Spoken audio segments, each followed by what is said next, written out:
El deseado de todas las gentes. Capítulo 9. Días de conflicto.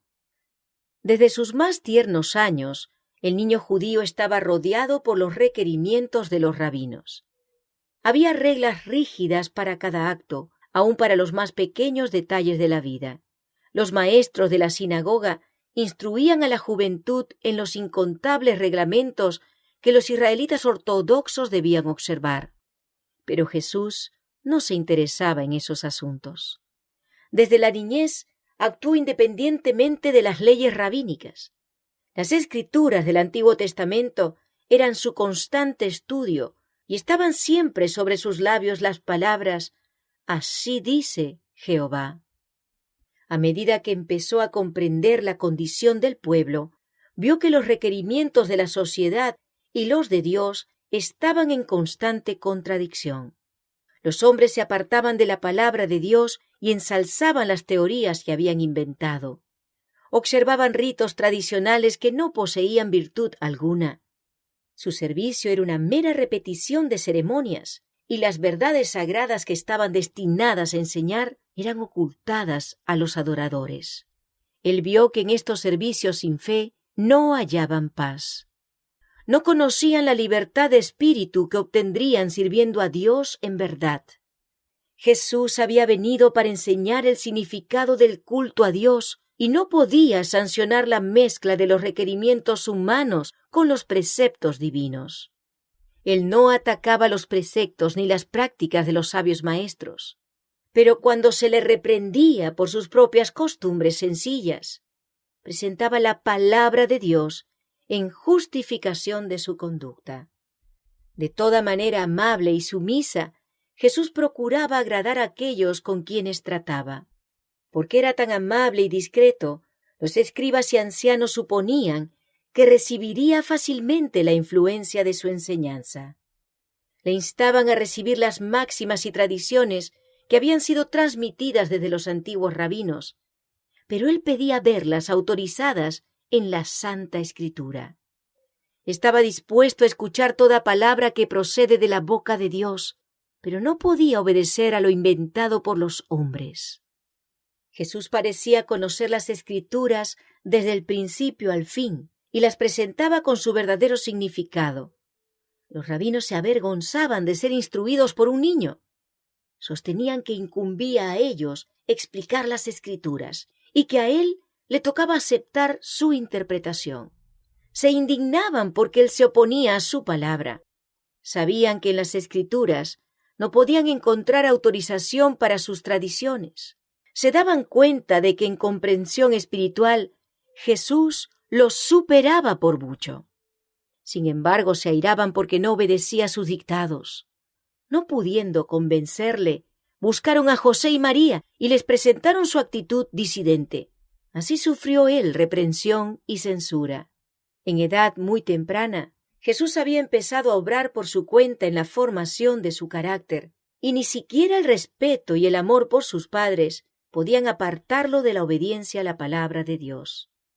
La declaración «escrito está» constituía su razón por todo acto que difería de las costumbres familiares. Pero la influencia de los rabinos le amargaba la vida. Aún en su juventud, tuvo que aprender la dura lección del silencio y la paciente tolerancia. Sus hermanos, como se llamaba a los hijos de José, se ponían del lado de los rabinos. Insistían en que debían seguirse las tradiciones como si fuesen requerimientos de Dios. Hasta tenían los preceptos de los hombres en más alta estima que la palabra de Dios y les molestaba mucho la clara penetración de Jesús al distinguir entre lo falso y lo verdadero. Condenaban su estricta obediencia a la ley de Dios como terquedad. Les asombraba el conocimiento y la sabiduría que manifestaba al contestar a los rabinos. Sabían que no había recibido instrucción de los sabios, pero no podían menos que ver que los instruía a ellos. Reconocían que su educación era de un carácter superior a la de ellos, pero no discernían que tenía acceso al árbol de la vida, a una fuente de conocimientos que ellos ignoraban. Cristo no era exclusivista y había ofendido especialmente a los fariseos al apartarse en este respecto de sus rígidas reglas.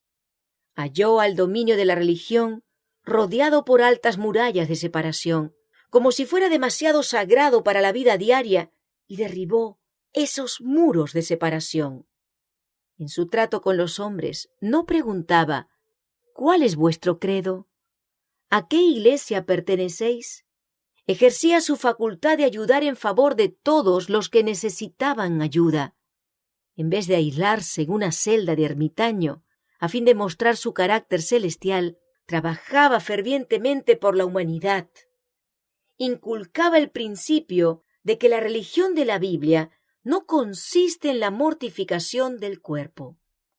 Enseñaba que la religión pura y sin mácula no está destinada solamente a horas fijas y ocasiones especiales.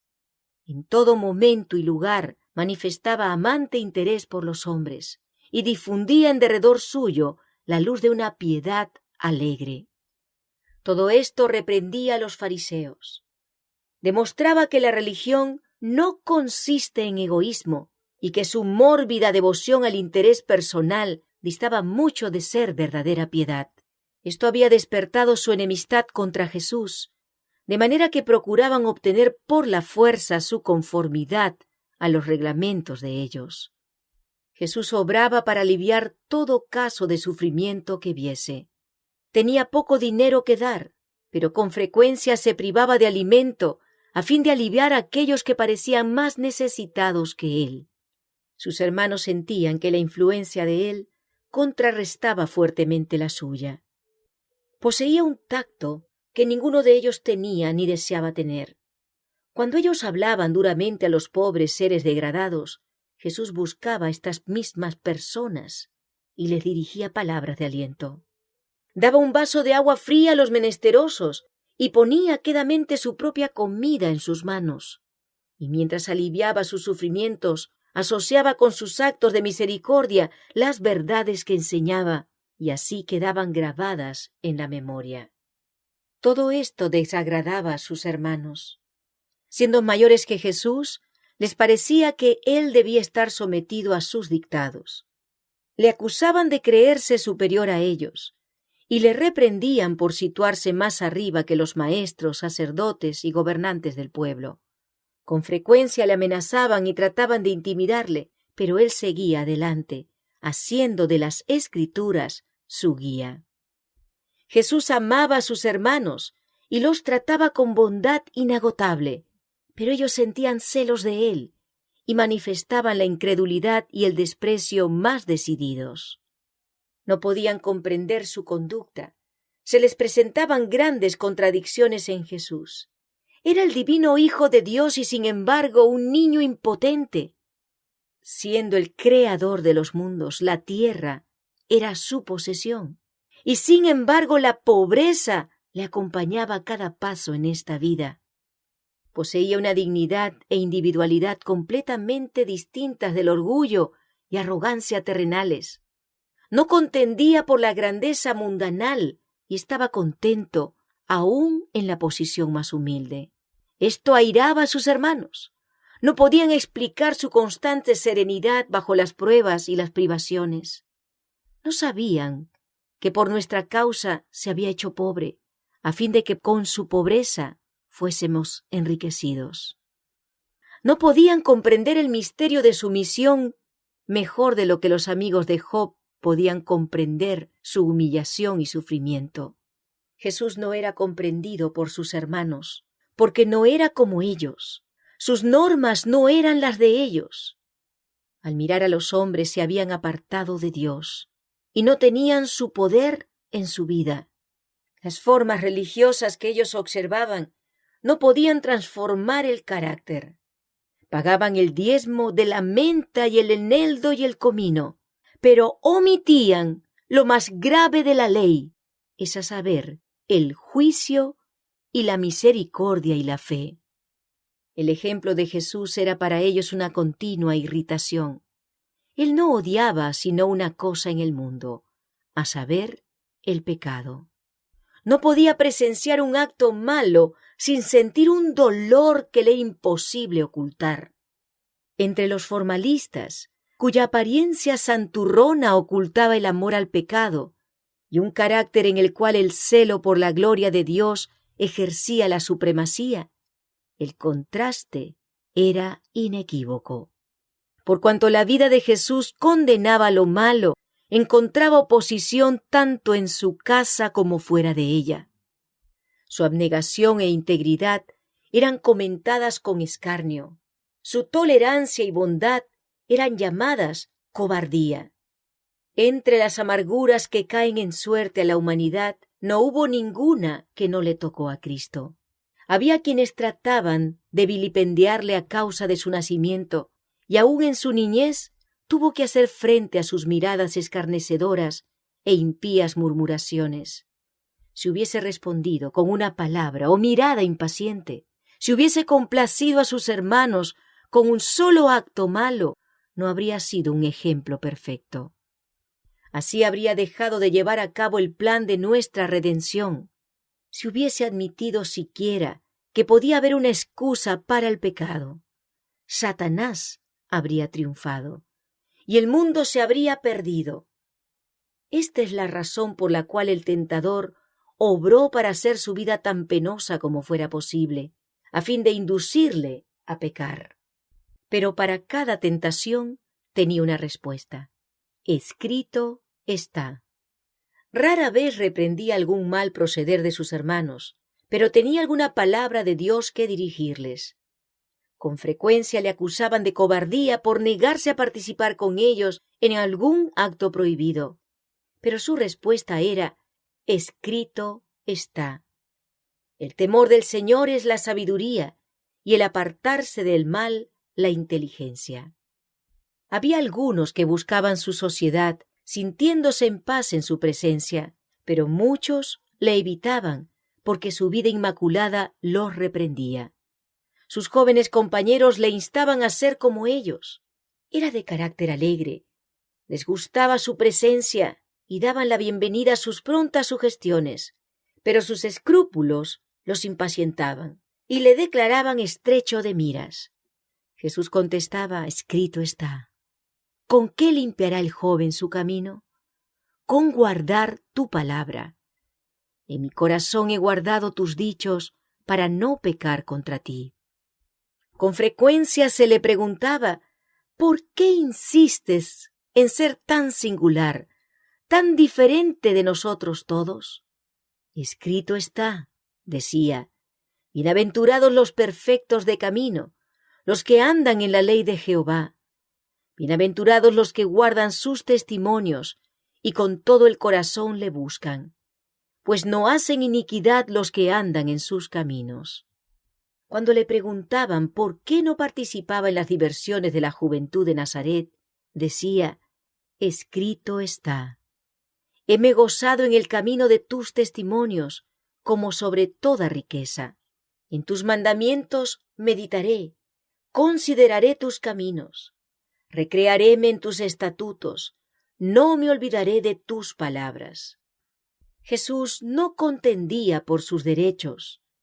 Con frecuencia su trabajo resultaba innecesariamente penoso, porque era voluntario y no se quejaba. Sin embargo, no desmayaba ni se desanimaba. Vivía por encima de estas dificultades como en la luz del rostro de Dios. No ejercía represalias cuando le maltrataban, sino que soportaba pacientemente los insultos. Repetidas veces se le preguntaba: ¿por qué te sometes a tantos desprecios, aun de parte de tus hermanos? Escrito está, decía: Hijo mío, no te olvides de mi ley, y tu corazón guarde mis mandamientos, porque largura de días y años de vida y paz te aumentarán. Misericordia y verdad no te desamparen. Átalas a tu cuello, escríbelas en la tabla de tu corazón, y hallarás gracia y buena opinión en los ojos de Dios y de los hombres. Desde el tiempo en que los padres de Jesús le encontraron en el templo, su conducta fue un misterio para ellos. No quería entrar en controversia y, sin embargo, Su ejemplo era una lección constante. Parecía puesto aparte. Hallaba sus horas de felicidad cuando estaba a solas con la naturaleza y con Dios. Siempre que podía se apartaba del escenario de su trabajo para ir a los campos a meditar en los verdes valles, para estar en comunión con Dios en la ladera de la montaña o entre los árboles del bosque. La madrugada le encontraba con frecuencia en algún lugar aislado, meditando, escudriñando las Escrituras u orando. De estas horas de quietud, volvía a su casa para reanudar sus deberes y para dar un ejemplo de trabajo paciente. La vida de Cristo estaba señalada por el respeto y el amor hacia su madre. María creía en su corazón que el santo niño nacido de ella era el Mesías prometido desde hacía tanto tiempo, y sin embargo no se atrevía a expresar su fe. Durante toda su vida terrenal compartió sus sufrimientos. Presenció con pesar las pruebas a él impuestas en su niñez y juventud. Por justificar lo que ella sabía ser correcto en su conducta, ella misma se veía en situaciones penosas. Consideraba que las relaciones del hogar y el tierno cuidado de la madre sobre sus hijos eran de vital importancia en la formación del carácter. Los hijos y las hijas de José sabían esto y, apelando a su ansiedad, trataban de corregir las prácticas de Jesús de acuerdo con su propia norma. María hablaba con frecuencia con Jesús y le instaba a conformarse a las costumbres de los rabinos. Pero no podía persuadirle a cambiar sus hábitos de contemplar las obras de Dios y tratar de aliviar el sufrimiento de los hombres y aún de los animales. Cuando los sacerdotes y maestros pedían la ayuda de María para dominar a Jesús, ella se sentía muy afligida, pero su corazón se apaciguaba cuando él presentaba las declaraciones de la Escritura que sostenían sus prácticas. A veces vacilaba entre Jesús y sus hermanos, que no creían que era el enviado de Dios, pero abundaban las evidencias de la divinidad de su carácter. Lo veía sacrificarse en beneficio de los demás. Su presencia introducía una atmósfera más pura en el hogar y su vida obraba como levadura entre los elementos de la sociedad. Inocente e inmaculado, andaba entre los irreflexivos, los toscos y descorteses, entre los deshonestos publicanos, los temerarios pródigos, los injustos samaritanos, los soldados paganos, los rudos campesinos y la turba mixta. Pronunciaba una palabra de simpatía aquí y otra allí, al ver a los hombres cansados y, sin embargo, obligados a llevar pesadas cargas. Compartía sus cargas y les repetía las lecciones que había aprendido de la naturaleza acerca del amor, la bondad y la benignidad de Dios. Enseñaba a todos a considerarse dotados de talentos preciosos que, si los empleaban debidamente, les granjearían riquezas eternas. Arrancaba toda vanidad de la vida y, por su propio ejemplo, enseñaba que todo momento del tiempo está cargado de resultados eternos, que ha de apreciarse como un tesoro y emplearse con propósitos santos. No pasaba por alto a ningún ser humano como indigno, sino que procuraba aplicar a cada alma el remedio salvador. En cualquier compañía donde se encontrase, presentaba una lección apropiada al momento y las circunstancias. Procuraba inspirar esperanza a los más toscos y menos promisorios, presentándoles la seguridad de que podrían llegar a ser sin culpa e inocentes y adquirir un carácter que los revelase como hijos de Dios. Con frecuencia se encontraba con aquellos que habían caído bajo el dominio de Satanás y no tenían fuerza para escapar de su lazo. A una persona tal, desalentada, enferma, tentada y caída, Jesús dirigía palabras de la más tierna compasión, palabras que eran necesarias y podían ser comprendidas. A otros se encontraba que estaban luchando mano a mano con el adversario de las almas. Los estimulaba a perseverar, asegurándoles que vencería, porque los ángeles de Dios estaban de su parte y les darían la victoria. Los que eran así ayudados se convencían de que era un ser en quien podían confiar plenamente. Él no traicionaría los secretos que volcaban en su oído lleno de simpatía. Jesús sanaba el cuerpo tanto como el alma. Se interesaba en toda forma de sufrimiento que llegase a su conocimiento, y para todo doliente a quien aliviaba, sus palabras bondadosas eran como un bálsamo suavizador. Nadie podía decir que había realizado un milagro, pero una virtud, la fuerza sanadora del amor, emanaba de él hacia los enfermos y angustiados. Así, en una forma discreta, obraba por la gente desde su misma niñez. Esa fue la razón por la cual, después que comenzó su ministerio público, tantos le escucharon gustosamente. Sin embargo, durante su niñez, su juventud y su edad viril, Jesús anduvo solo.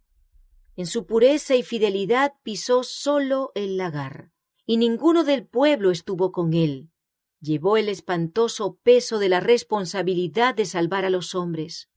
Sabía que a menos que hubiese un cambio definido en los principios y los propósitos de la familia humana, todos se perderían.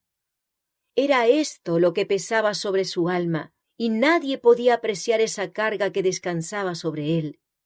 Lleno de un propósito intenso, llevó a cabo el designio de su vida, de ser él mismo la luz de los hombres.